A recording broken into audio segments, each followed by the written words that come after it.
Hey y'all, welcome back to the channel. I'm Scott, this guy's Tito, and you're watching Tito the African Gray.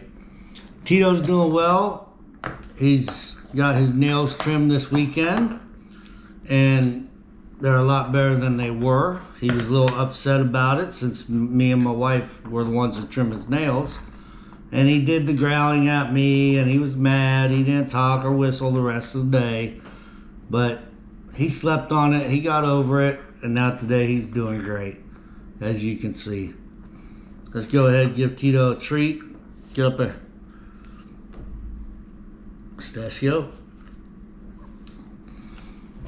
So, long before Tito was saying, come here and how you doing or what you doing, babe, there's another famous African Gray linked to the U.S. presidency known as Pole.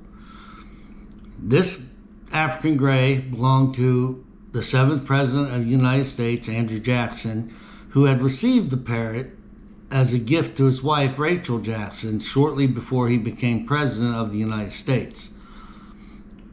The couple kept the parrot at their house, the Hermitage, as a pet, and while he was there, he learned several words and phrases and different sounds that he mimicked.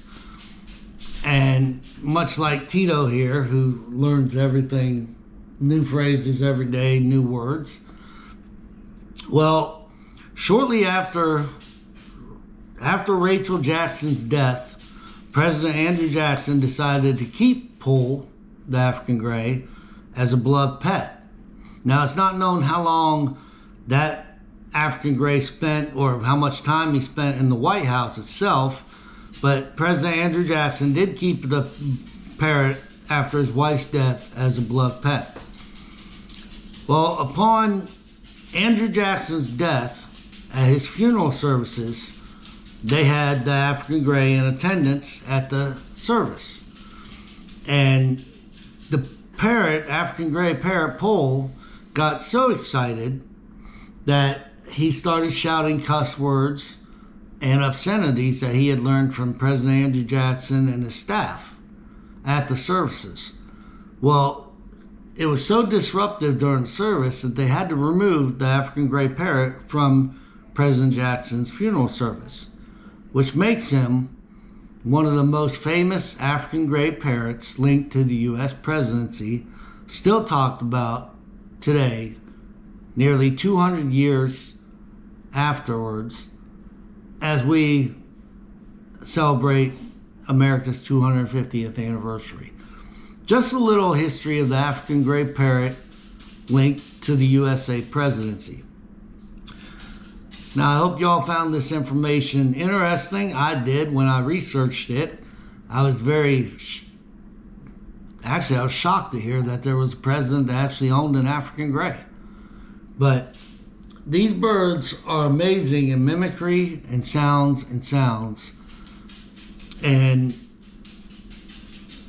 as Tito has demonstrated to us, they can learn pretty much anything just through casual conversation, as did President Jackson's parrot Pole.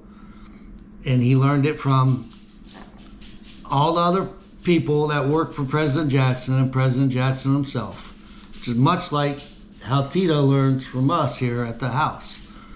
So as we celebrate the 250th anniversary of the United States, that's just a little piece of the history of how African Grays are connected to the U.S. presidency. So if you didn't know, now you know. Again, come here. I'm Scott, this is Tito, and you're watching Tito the African Gray. Have a great day. If you're new here, please hit that subscribe button. Hit that like button for more videos with Tito, the African Gray. And as always, I'm Scott, this is Tito. Have a great day and enjoy celebrating America's 250th anniversary. Thanks for watching.